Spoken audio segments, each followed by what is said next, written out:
This is Top 30.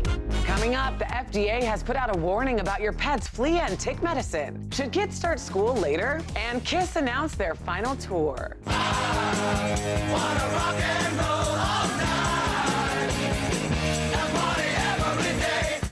Hi there, welcome to the show. I'm Kristen Smith, and here are 30 things you need to know right now.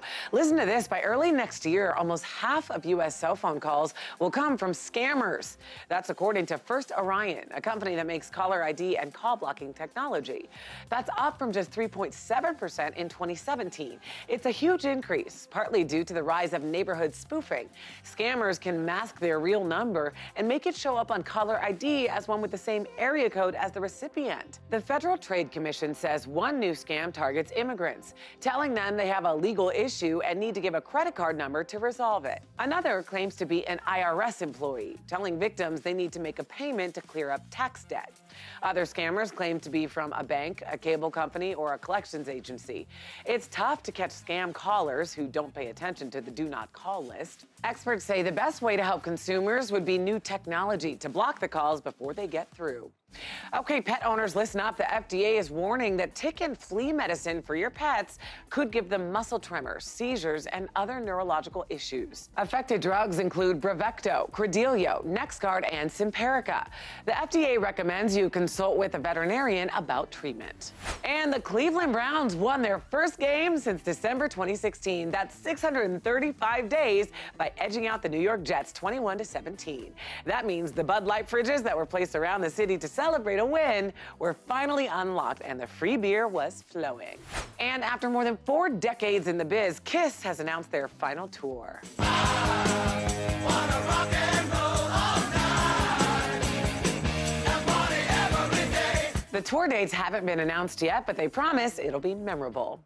Okay, now let's go to the New York Stock Exchange for our Fox Business Minute with Connell McShane. Connell, shoppers are being warned about a huge meat recall. That's right, Kristen. A Colorado meat packer is recalling more than 130,000 pounds of ground beef. It's on E. coli concern. So far, there's been 1 reported death, 17 illnesses in connection with this outbreak.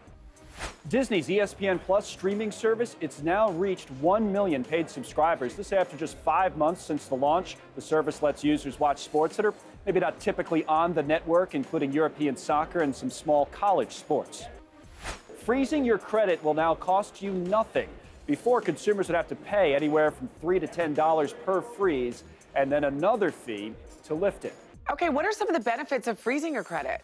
Well, credit freezes are generally considered an effective way to prevent scammers from opening an account in your name. And there was actually a recent study shows while about 90% of consumers have taken steps to better protect their privacy over the last year, just 8% reported freezing their credit. All right, good to know. Thanks, Connell. Also joining us, Danielle Knox from Box 35 Orlando. She has what you need to know today. So, Danielle, men actually want to do housework. Do tell. Well, Kristen, when it comes to work, it seems men would prefer to stay home and do chores rather than go to the office. On average, men rate household chores higher than their paid jobs, but not women. According to the study, a paid job can seem like an escape for women who may be used to responsibilities of being at home. Researchers also finding both sexes rated activities like socializing and volunteering as more enjoyable than paid work. Doctors say there should be more than just mammograms to test for breast cancer. The American Association for Cancer Research says MRI screenings catch 88% of cancer, where mammograms find cancer 41% of the time. The study says women should get MRI scans twice a year. Well, the McDonald's apple pie that you know and love, I love it, but it's getting a makeover. The recipe has changed. The pies now have fewer artificial ingredients, and most people on social media, they are not having it. They are not happy, with some calling it, quote, too healthy, only 240 calories, and that's what you need to know. And Kristen, I happen to love the old pies, and so if the taste is the same, I'm down for the new ones. What about you? You know, as long as they still have those McFlurries, I think I'm okay. Thanks, Danielle. Stay with us. More Top 30 after this. Welcome back to Top 30. Some good news for you. There's never been a better time to fly. J.D. Power's annual North American Airport Satisfaction Survey is here. And on a 1,000-point scale, passenger happiness hit a record high, 761. That rise is due in part to improved response to food, retail, and even security checks. One exec said North American airports have been doing a tremendous job managing passenger volumes, adding amenities, and keeping travelers moving despite some noteworthy challenges. The survey also ranked individual airports. Among mega airports serving over 32.5 million passengers a year, Orlando International and Las Vegas McCarran tied for first. Of large airports that serve 10 to 32.4 million, Orange County's John Wayne dominated. At 815 points, it was also America's highest rated. Buffalo reigned among medium airports. Despite the high scores, there is turbulence ahead. The next few years will see construction disrupt travel in LA, Boston, and Chicago. All right, let's go to my friend Carrie Lake from Fox 10 Phoenix. She has this week's life hacks. So Carrie, so good to see you. What do you have for us? Hey Kristen, today we're talking apples and lemons for our life hacks, and these are great little tips for you. I know that you like to pack the kids a little lunch sometimes, and of course an apple a day keeps the doctor away, but not if your kids won't eat the apple because it's gone brown. So there's a way around that. First of all, you chop up the apple, and then right away, you put it back together, and you wrap a little rubber band around it. That'll keep the apple from turning brown. When the kids open it up to eat it, there'll be little pieces like this, and they'll love it. Now for the lemons. You ever go to the grocery store and you get one of those hard lemons and you just know there's not going to be any juice in that thing? There's a solution for that. Pop it in the microwave for about 15 seconds. Once it dings, take it out. That lemon will be so juicy you'll have plenty to make lemonade and then some. Finally, one more life hack having to do with lemons. They're my favorite. You never have to waste a lemon. If you bought too many at the store and you don't want them to go bad, just take them and squeeze the juice into an ice cube tray. Get all of it in there. Then you pop that in the freezer. You can take this out, make little ice cubes that will go into your iced tea, your lemonade. Even cooking with these is possible. Kristen, back to you.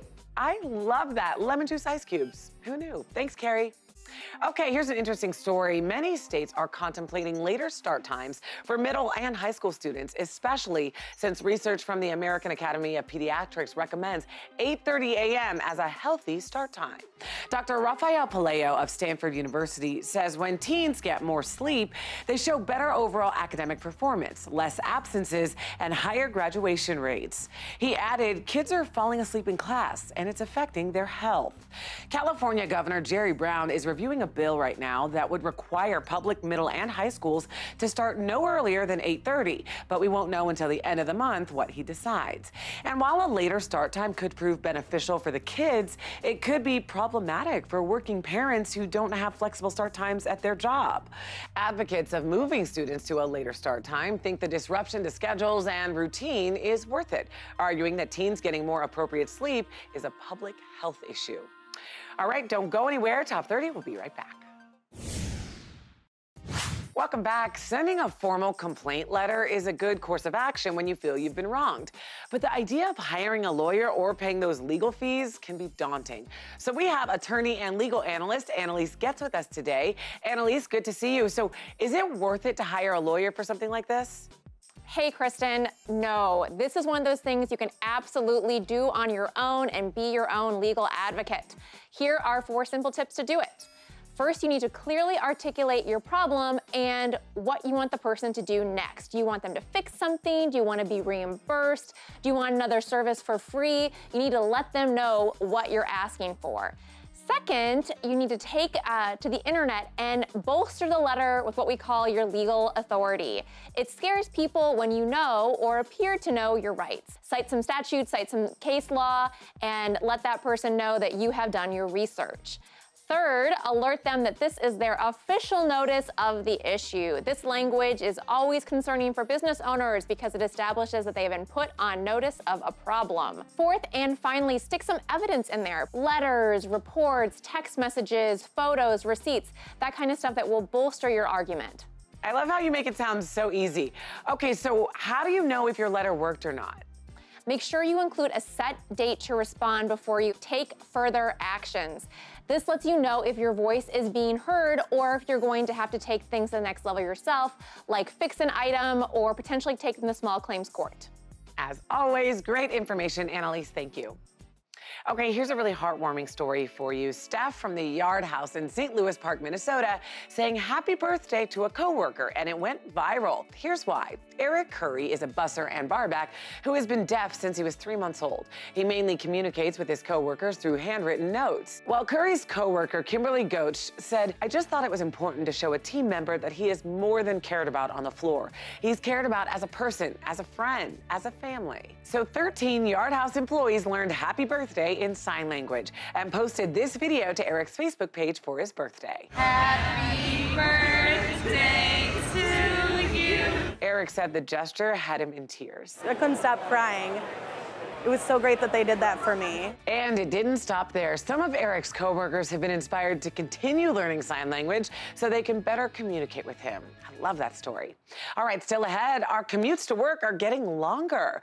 And do you know how to tell when your kids are too sick for school? Don't go anywhere. Top 30, we'll be right back.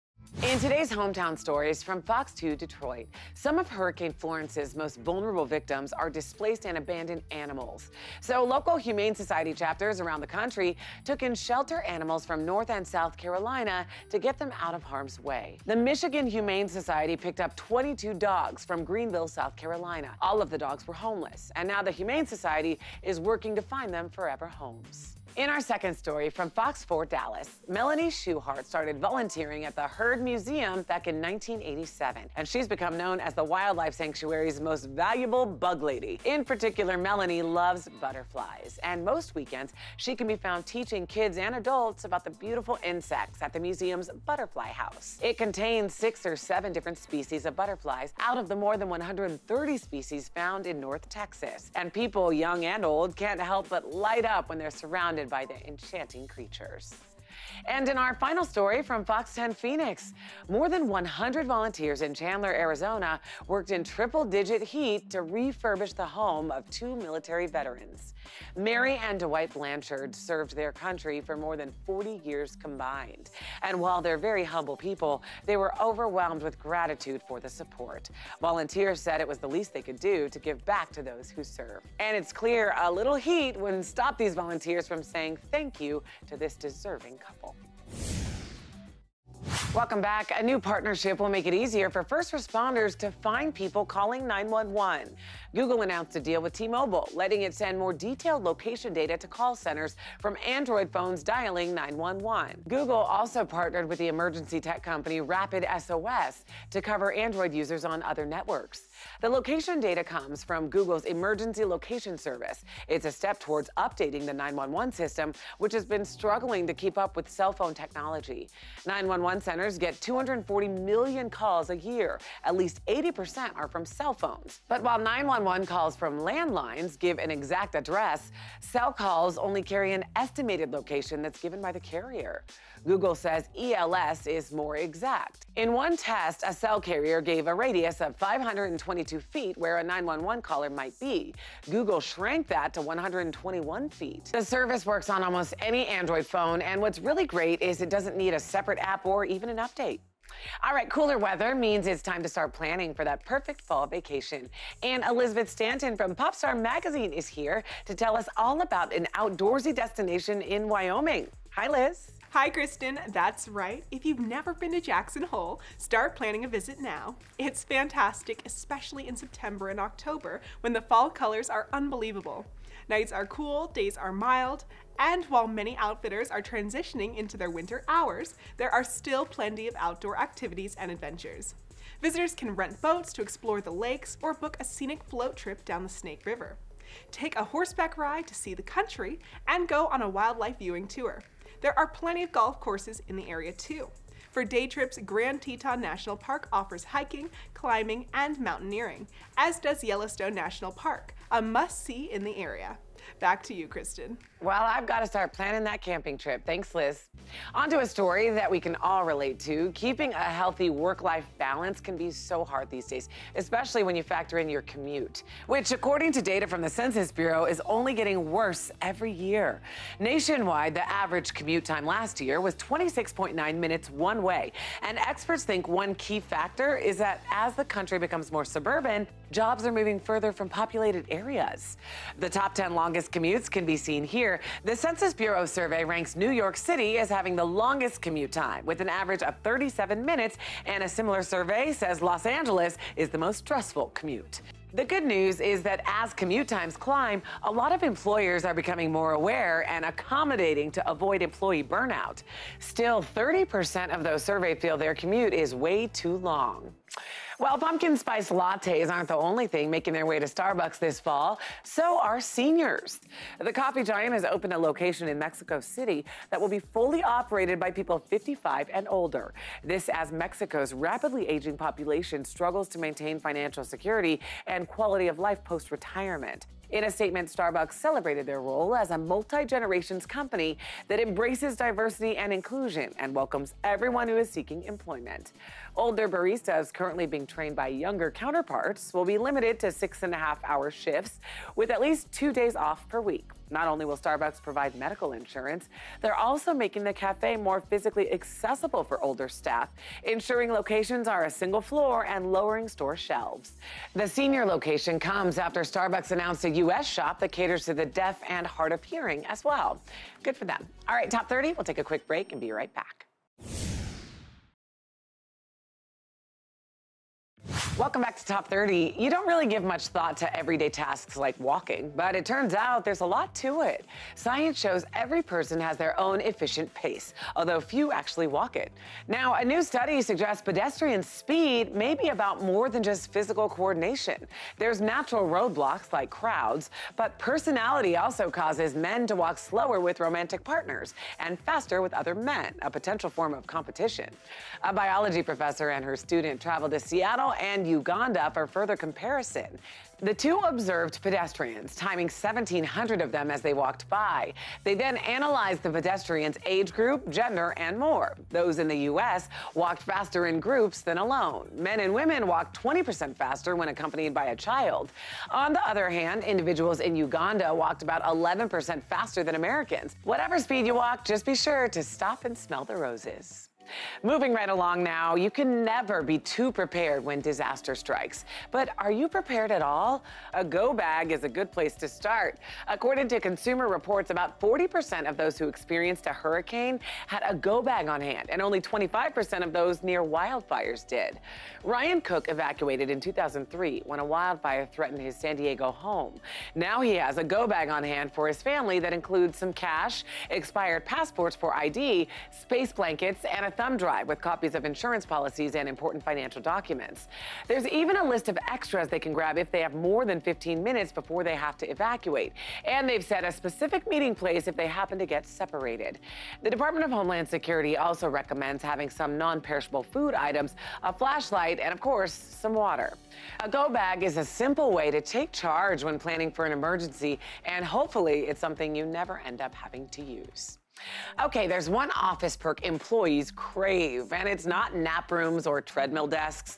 Instead, it's much more simple: natural light. A survey conducted by the HR advisory firm Future Workplace found access to natural light and views of the outdoors topped the list of things employees want in the workplace, beating out on-site cafeterias, fitness centers, and even on-site childcare. They also found a lack of natural light hurt an employee's experience. 47% of respondents said they felt tired at work because they didn't have enough daylight. And it turns out it can have a big impact on an employee's well-being. A recent study from Cornell University found maximizing natural light in an office space helped improve the overall health and wellness of employees and even boosted productivity. So if employers want to get a performance boost from their employees, they may want to let the sunshine in. Welcome back. Every parent knows the note, "Please excuse my child for being absent. They were sick." Well, each year, the average elementary student gets sick 6 to 8 times. So as kids settle into a new school year, Consumer Reports is advising parents on when to keep a child home. For a common cold, they may have a runny nose or cough. They may even throw up once the night before. But a regular appetite the next morning means kids should be fine. But if they still have any fever, they should stay home.